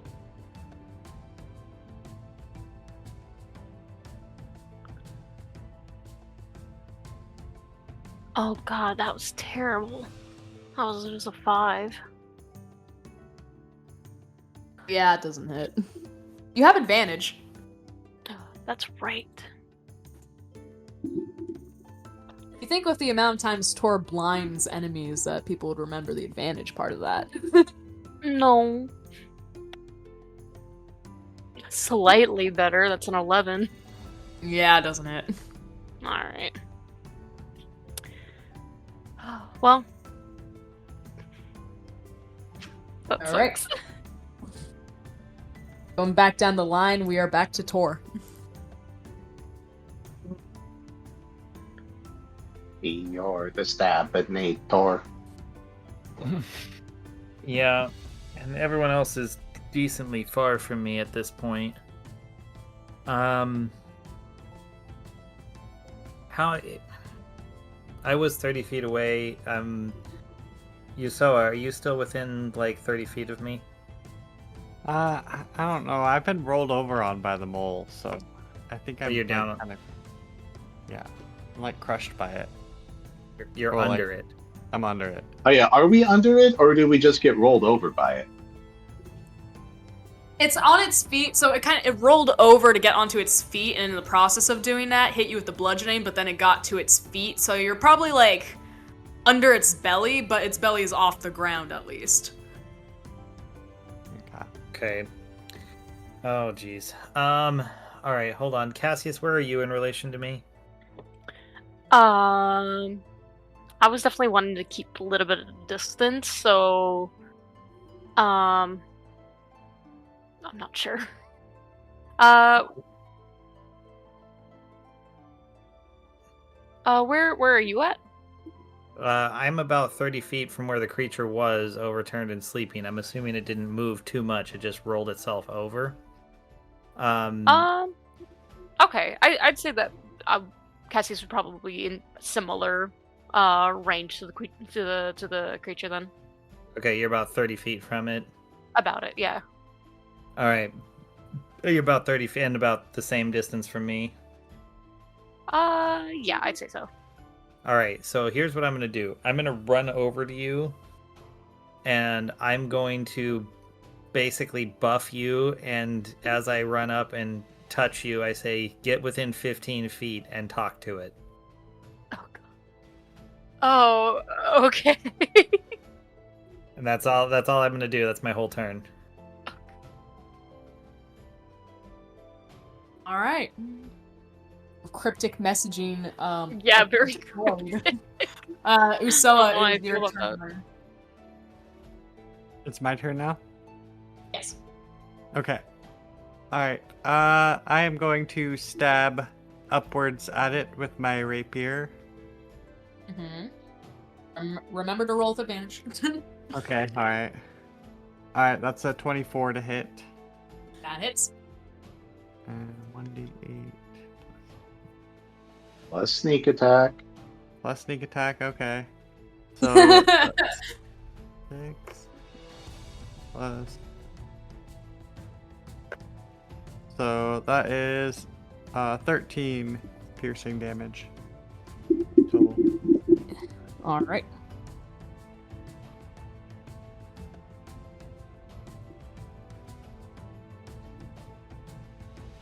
Do you have any other actions you want to take? Yes, I'm going to roll out and away from the mole, disengage. Perfect. And it is Pep's turn.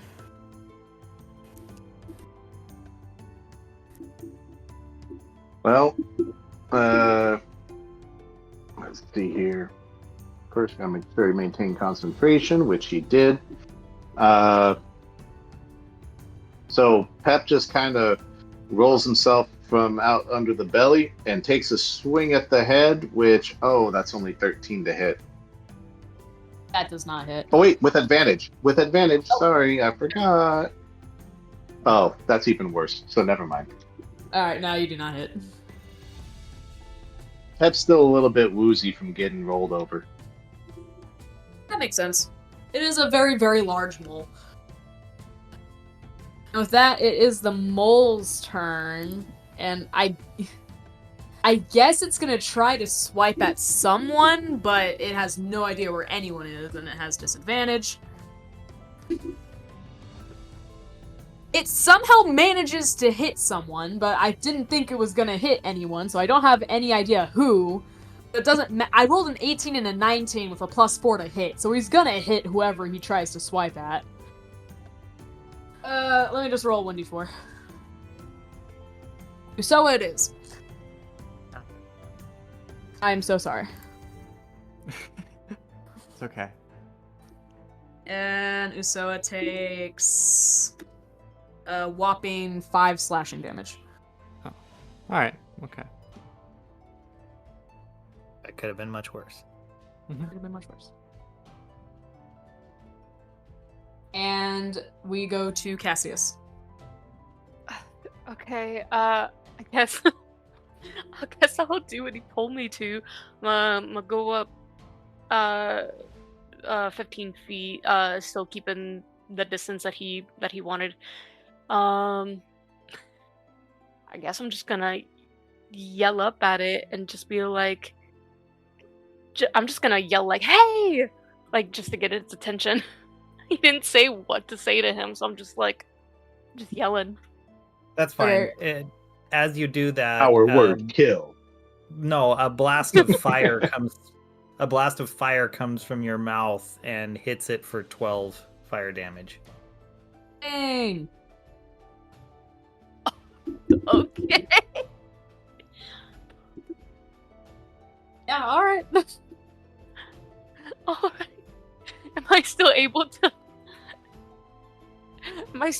to cast a spell on it and all? Oh yeah, you can do whatever you want. think That was so, just yeah. a bonus. That's crazy. Okay. I'm just gonna. You know what? I'm gonna try Witch Bolt again. Well. Is it still with advantage or no? Yes, Should be. it is Okay. still blind. That's a 14. That does not hit. No. Alright. Sorry. That's okay. Alright, we go back to Tor. Okay, so I did that. I used up those spells. I think the best thing I can do is hit it with 3 magic missiles. I don't see why not. Just Those always hit, don't they? They do. Yes, it's 3 4-starts. Yeah, and I just have to roll for them. So that is a 5, 4, and 5. Alright. 5, 4, and 5. That's 14. Jesus. Alright. And we go to Usoa. Okay. I'm going to throw my psychic blades at it.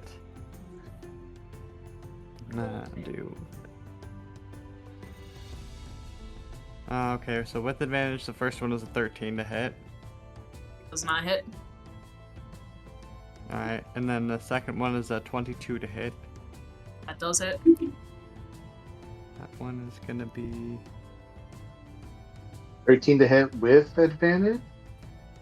yeah. So that's 14 psychic damage. Holy moly.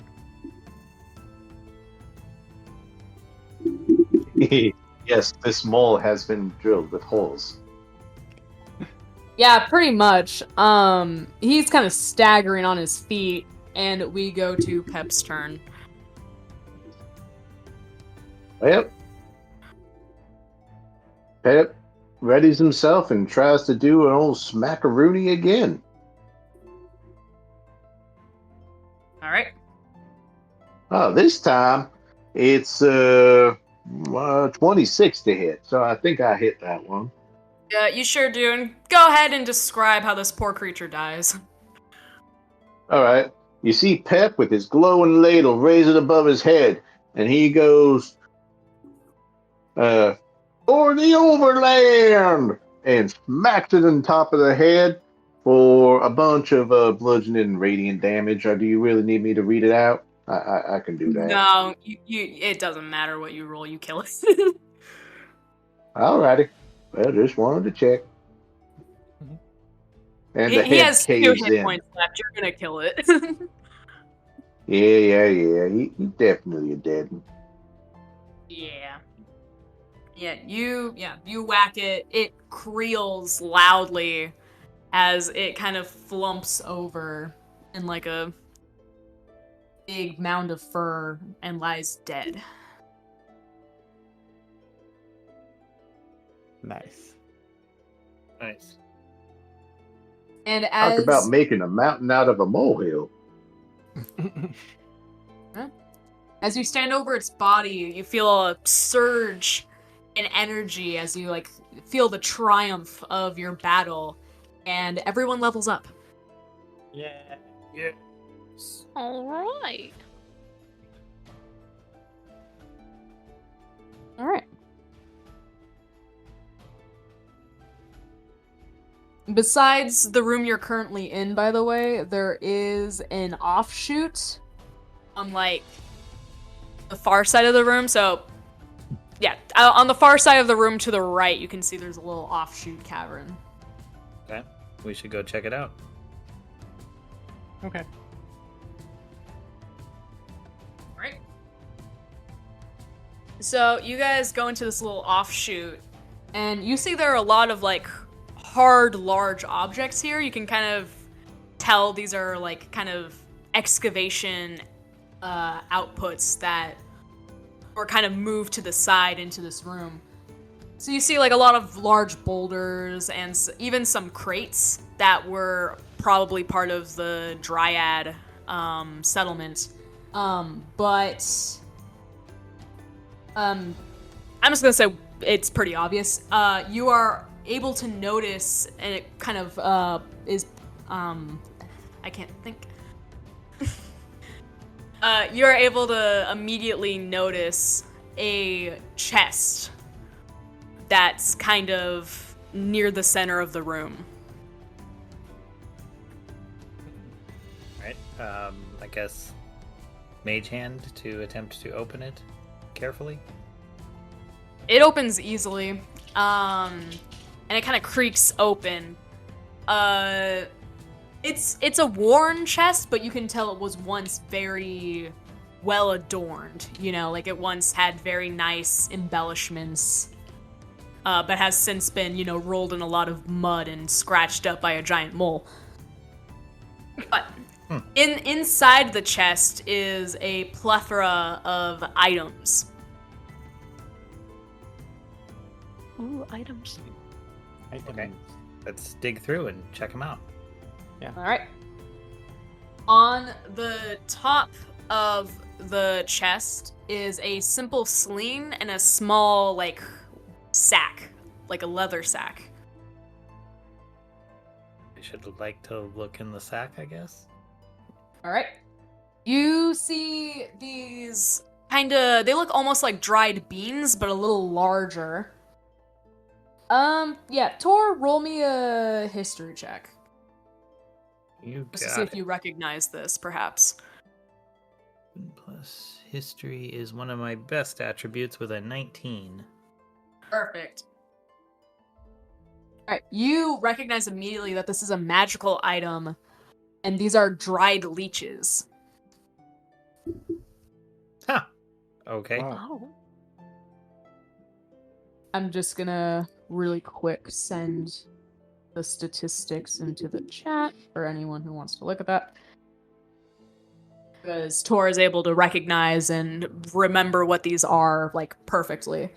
They're magically dehydrated leeches that, upon being used as ammunition, kind of come alive and deal extra damage. Oh, that's cool. Hmm. While fascinating, I believe Yusoa might benefit most from these. She could sneak around and deposit them on unknowing foes. Or throw them with the sling. Or I that. take. All right. I'll write this later. Underneath that is a wooden stick of sorts. Okay. I guess pick it up and do an Arcana check. Yeah. Good. Oh, good lord. That would be a 28. Holy moly! All right, you can identify with complete accuracy because you are so are arcane inclined. This is a wand, and not just any wand, but a wand of wonder. Because you rolled so damn high, I'm gonna say once again, you're able to recognize immediately what this item is. Excellent. I believe as a wizard, I should hang on to this one. It is a wizard's item after all. Any objections? I'll take that as a no. Thank you. All right. And then underneath that is actually a set of medium armor.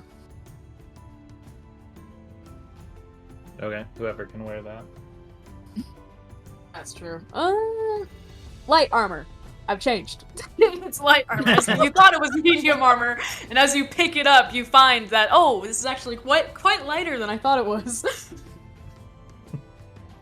I think Yusoa. So I have the leather that we got off the one adventurer. So maybe Yusoa could use this. Okay. Or Cassius, potentially. Or Yeah, Cassius. maybe- Okay, I didn't know Yeah. if Cassius even wore armor as a warlock. I mean, yeah. So yeah, he has proficiency in light armor. Oh, okay, cool. Well, then there you go. All right. Does anyone wish to roll anything to investigate it? Sure. Yeah, I'll roll. Should I just do an in general investigation? Yeah, either or. Okay. That was bad. That was a 10. At current moment, you can't really discern what this armor does. But it does seem special. It doesn't look like a leather armor that you're used to seeing. It looks almost mossy looking. Can I do an Arcana check on it? Yes. That's a 15. All right. You can definitely feel that there's some sort of magical ability that this item possesses. You can tell that by using some sort of arcane instinct through this armor, you're able to it emits something, but you can't tell exactly what. Okay. Can I examine it? Perhaps I Yeah. can help. Yeah. Arcana? Your history. But I guess it's magical. I'll do Arcana. That is a 27. Yeah. Once again, you're able to identify very clearly what this is, and you can tell that this is an armor of fungal spores. Oh, awesome. And when it is used, it emits a radius effect of poisonous spores. Okay, that's kind of awesome. I know, I love it. And then underneath this armor at the bottom of the chest is a very odd looking item, but you recognize it as a frying pan. Hot diggity. I guess I'll look at it as well before handing it to Pep. Malacandia. 19 Arcana. This definitely is a strange frying pan. It is imbued with a magical ability that you can tell is normally used for weapons. In fact, usually used for maces. And yeah, I'm just gonna say, with your historical background, you're able to recall a certain like enchanted type magic weapon called Lightbringer that would deal extra damage and radiant damage to undead. Ooh. Excellent. The frying pan of the Lightbringer. Lanthandar, god of dawn. He used Yeah, it to cook Lathander's breakfast. frying pan. Mm-hmm. He used it to cook breakfast. Where he make his holy I, eggs. I reckon we could fricassee up a good brain omelet with this here.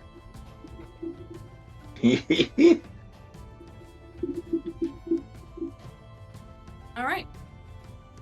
And as you guys kind of divvy up these magical items as a very well-earned reward for a job well done, I believe we fade to black here, and we'll pick up next time.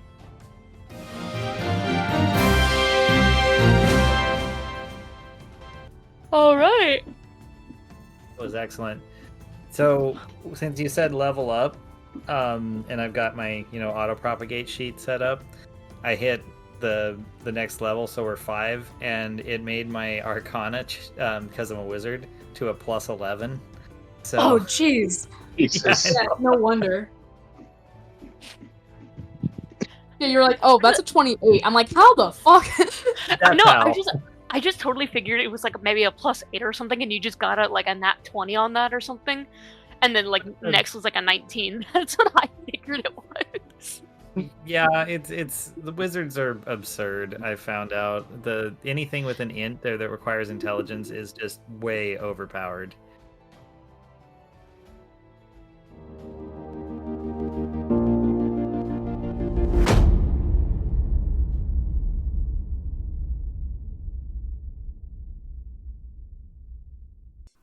This has been an Azentuary LLC production. Find us online at azentuary.com for character bios, merchandise, Patreon, and more. Thank you for listening.